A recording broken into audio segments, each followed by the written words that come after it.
Nous devons tout mettre en œuvre pour nous développer davantage. C'est pour cela que nous lançons dès aujourd'hui une campagne 1+1.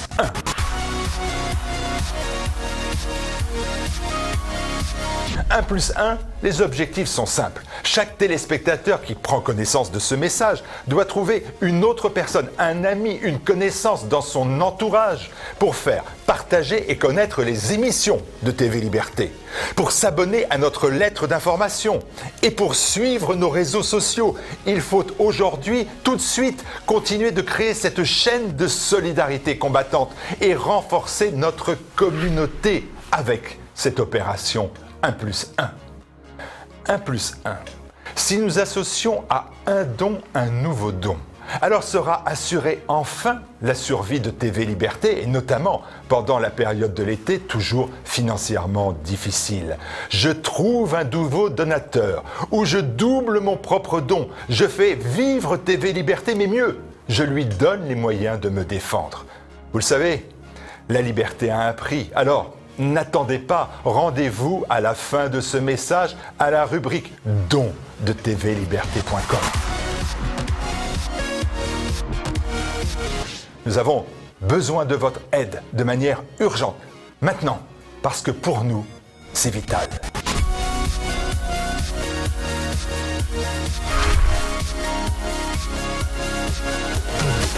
Et n'oubliez pas, le prélèvement à la source ne change rien. Votre don donne toujours droit à une réduction de 66% d'impôts.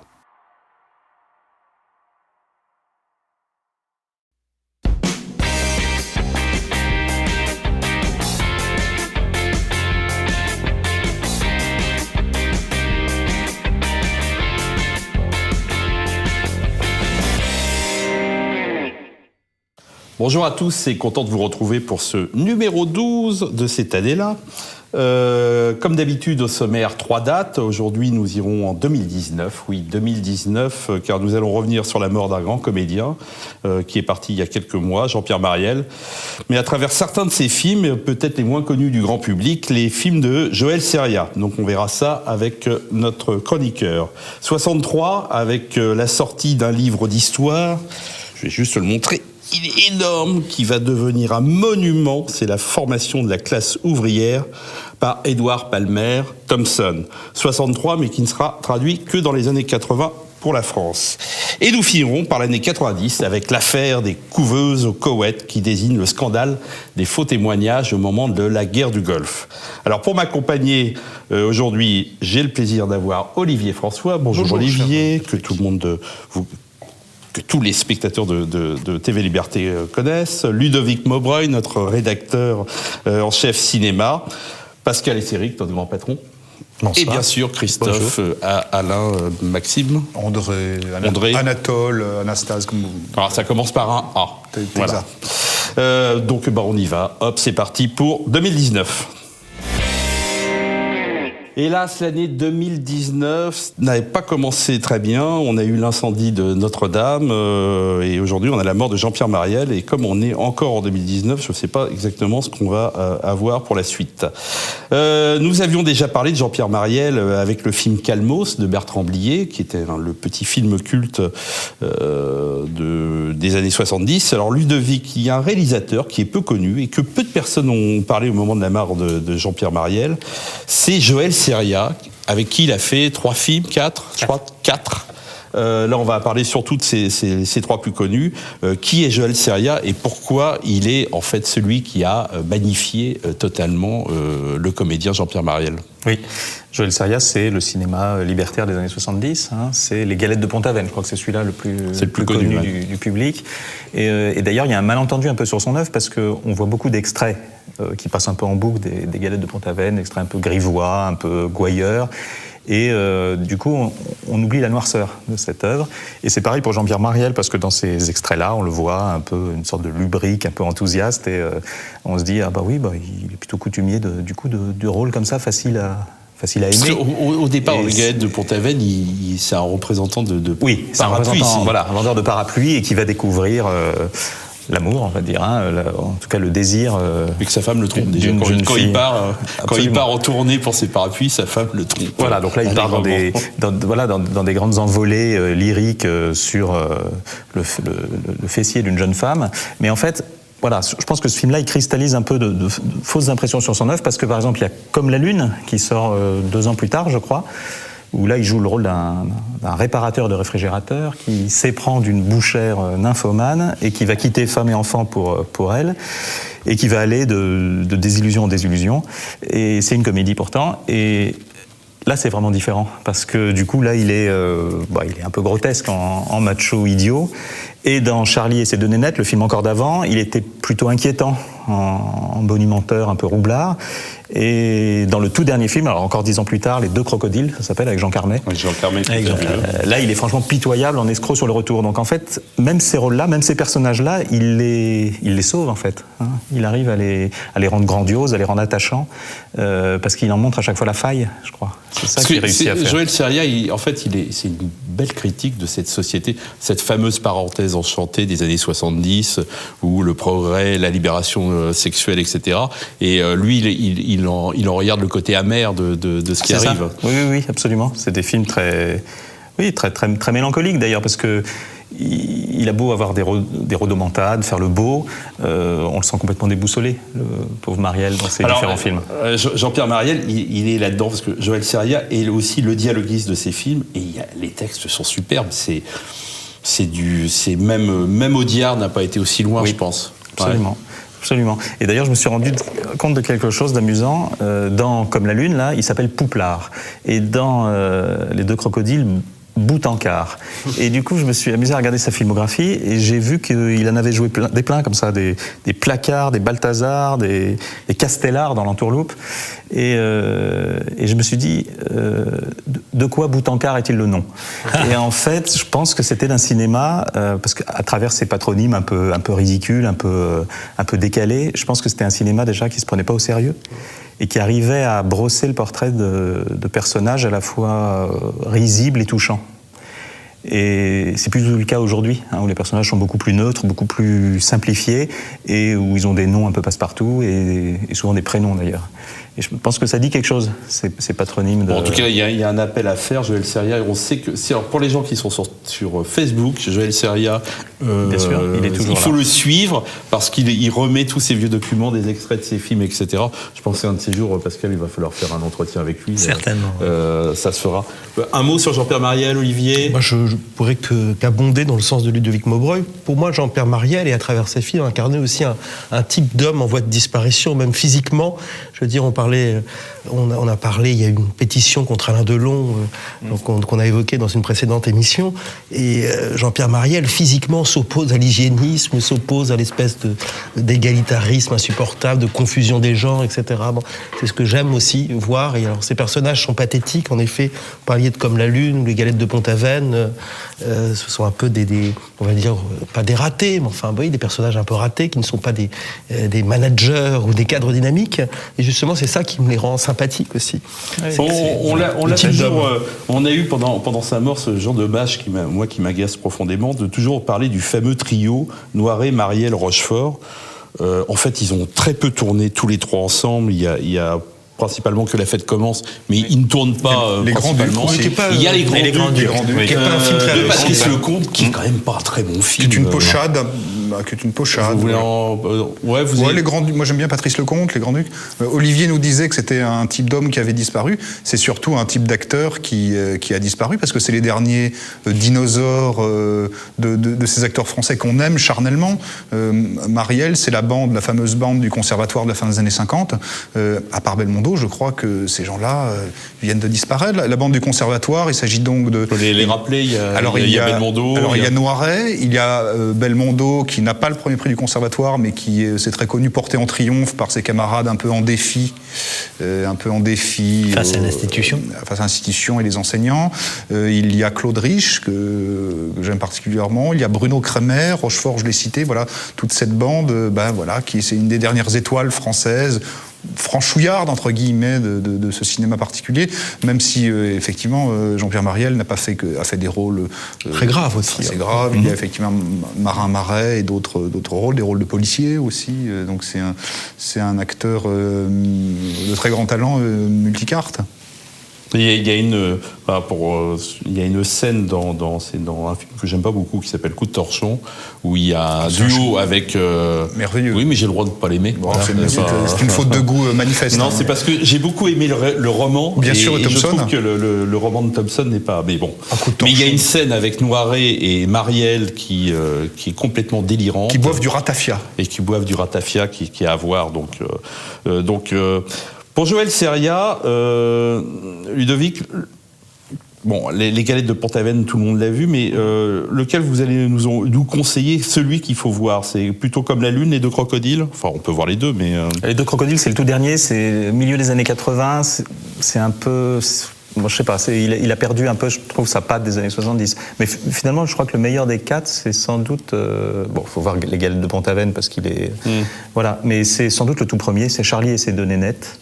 Là, c'est un très beau film avec Jeanne Goupil, qui a participé qui est sa compagne. Qui était sa compagne, voilà. Et qui a fait quasiment tous ses films. Sur les marchés un peu itinérants comme ça dans les villes de province. Et c'est un très beau film, ça. Qui est si je ne m'abuse, Jeanne Goupil, c'est la fameuse scène avec dans Les Galettes de Pont-Aven.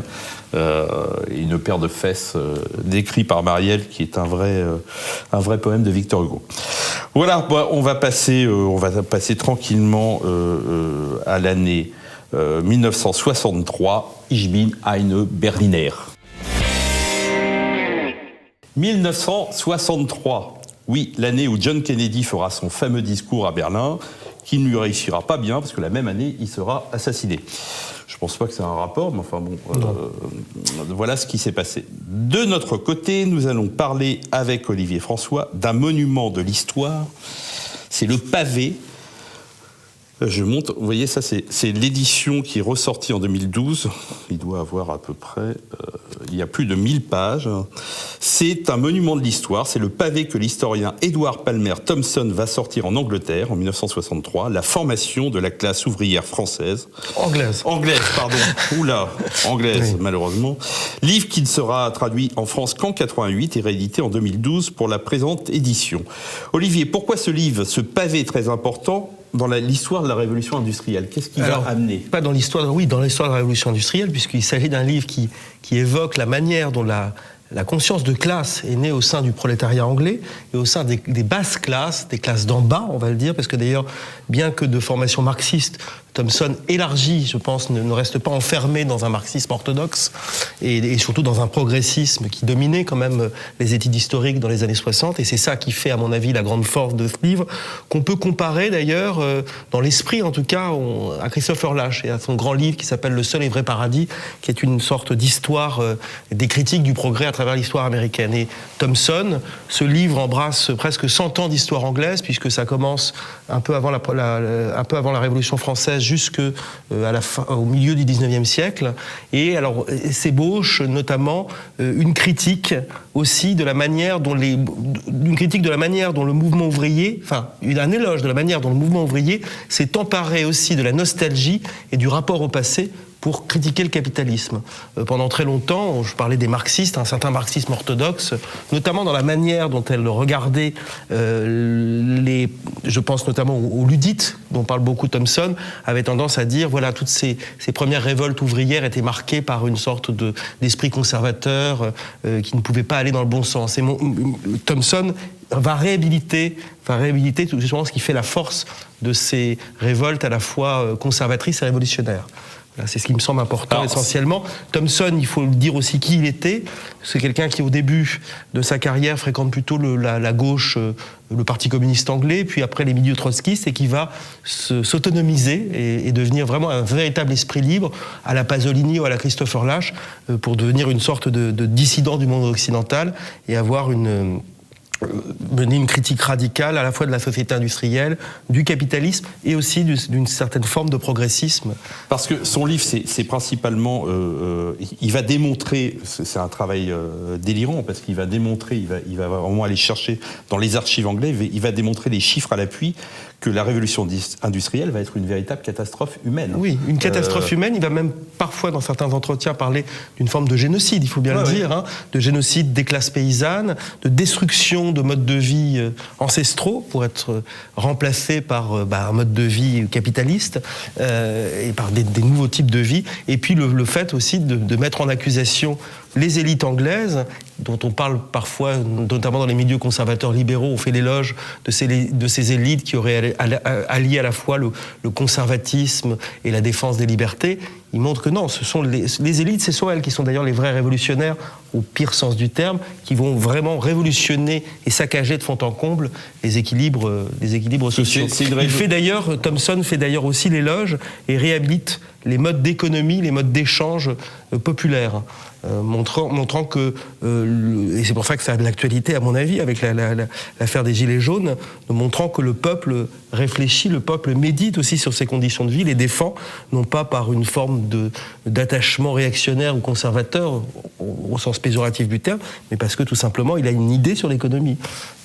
Oui, surtout qu'il va démontrer que c'est à cette époque qu'on va inventer quasiment le travail des enfants. C'est-à-dire les enfants vont être en usine. On va interdire les propriétés privées dans les campagnes parce que le problème des collectives, les communaux.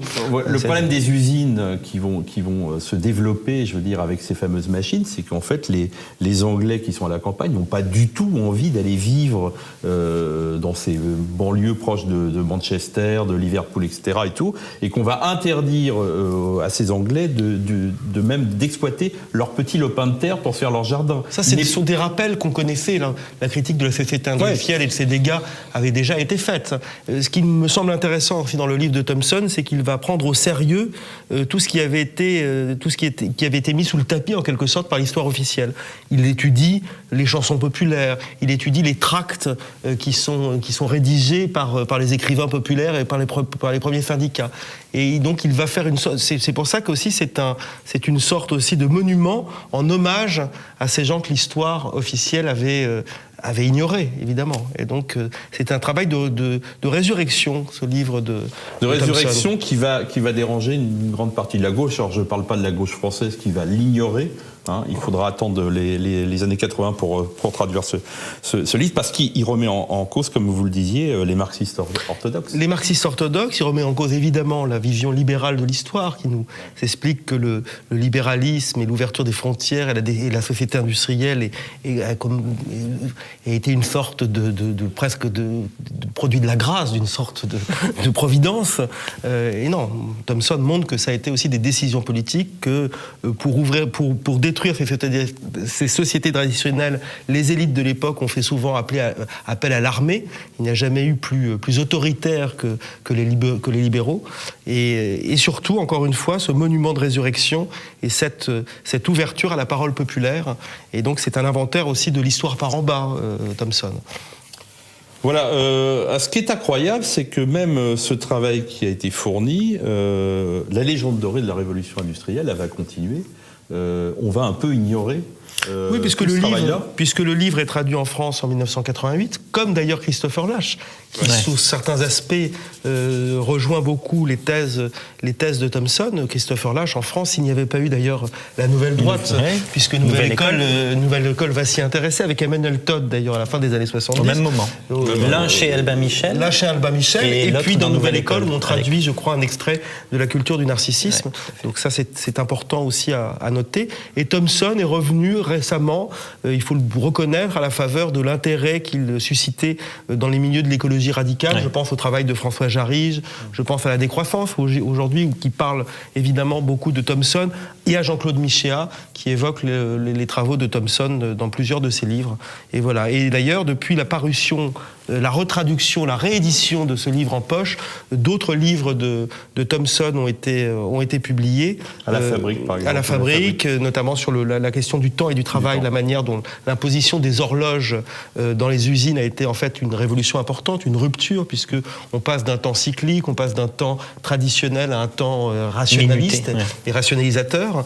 Il y a eu des travaux aussi sur les économies rurales et les économies populaires à la découverte. J'attends avec impatience, pour ma part, la traduction de son grand livre sur William Morris, puisque Thomson avait travaillé sur William Morris, lui a consacré une sorte de bibliographie, d'essai, qui me semble très important, puisqu'on retrouve d'ailleurs toutes les obsessions et les intérêts de Thomson dans la personnalité de Morris, qui allie à la fois une nostalgie active, pour parler comme Régis Debray, pour un certain passé médiéval, et une critique radicale, révolutionnaire du capitalisme. Voilà, je vous remonte la couverture. On pourrait même vous montrer la tranche, tellement cette œuvre est un véritable pavé. C'est un livre dense, j'aimerais ajouter que c'est un livre dense. Il faut évidemment prendre du temps pour le lire, crayon à la main, mais c'est un livre aussi qui se lit et qui peut être abordable, et abordé plutôt par des lecteurs non universitaires, parce qu'il y a beaucoup aussi, Thomson laisse la part aussi, comme je le disais, au chant populaire, aux récits. Il y a des récits notamment sur les révoltes ludites qui se lisent. Alors c'est une formule consacrée comme un roman. Mais c'est passionnant. Voilà. Et bien maintenant, on va passer à l'année 90, tout simplement avec l'affaire des couveuses au Koweït. Pour une fois, on va vous parler d'un véritable complot. Oui, 1990 pourrait presque se résumer par la fameuse guerre dite du Golfe. Le 2 août, début de la guerre, les troupes irakiennes de Saddam Hussein envahissent le Koweït. Et mon cher Pascal, voici que le monde entier verra sur ses écrans de télévision, à partir du 14 octobre 1990, ces images-là, rappelez-vous. Ces images, Pascal, elles vont faire le tour du monde. Qu'est-ce que racontent ces images, ce témoignage bouleversant de cette jeune fille devant le Congrès américain, si je ne m'abuse? Eh bien, c'est le témoignage de Nahira. Nahira, elle a 14 ans et c'est un témoignage de 6 minutes. 6 minutes devant le Congrès américain, rassemblé, les deux chambres. Et pendant 6 minutes, Nahira va raconter comment les troupes, les soldats irakiens sont entrés dans l'hôpital de Kuwait City, et ont raflé et débranché des couveuses et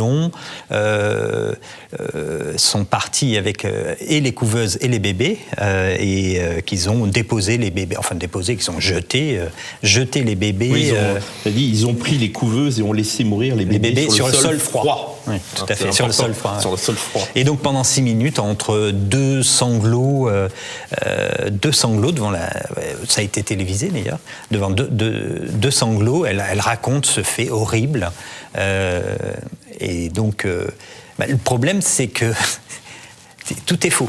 C'est-à-dire tout. Ce qui est quand même l'une des scènes qui va déclencher dans l'opinion le fait qu'il faut aller faire la guerre.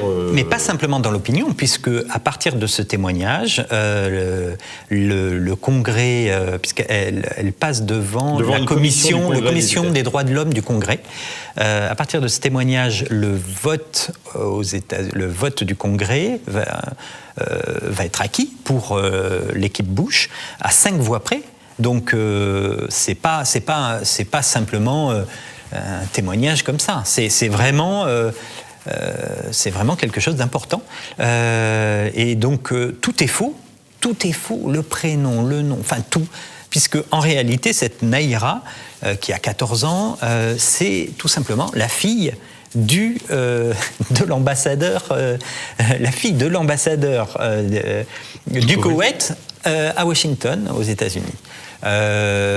Et que on va apprendre tout simplement que c'est une affaire qui a été montée, qu'elle a été coachée, vraiment, par un spécialiste. C'est pas simplement une jeune fille qui vient témoigner et qui abuse de la confiance du Congrès, c'est que en fait, c'est au sein du gouvernement américain, etc., qui va avoir... On va mettre en place, il y a une agence qui va s'occuper de tout ça. Alors, c'est pas une agence gouvernementale, c'est une agence de relations publiques qui a pignon sur rue, Random Group, qui appartient à Random Group, qui va d'ailleurs en inventer d'autres, des petites. Je ne sais pas si vous vous souvenez, 2003, le sauvetage de Jessica Lynch. Oui. Ça vous dit quelque chose? Il faudra qu'on y pense la prochaine. Le sauvetage de Jessica Lynch, des mains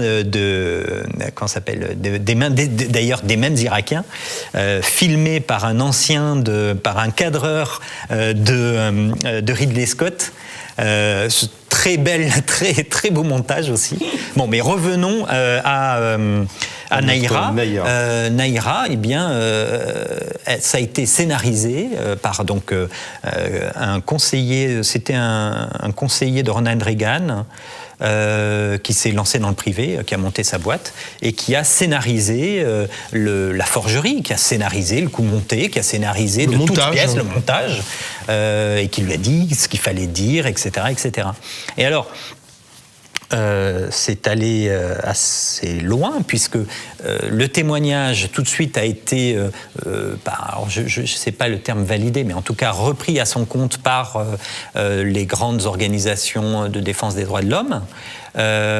Il faut dire, mais qu'en mars, donc 2 mois après le véritable bombardement, le bombardement qui a eu lieu donc en janvier 91.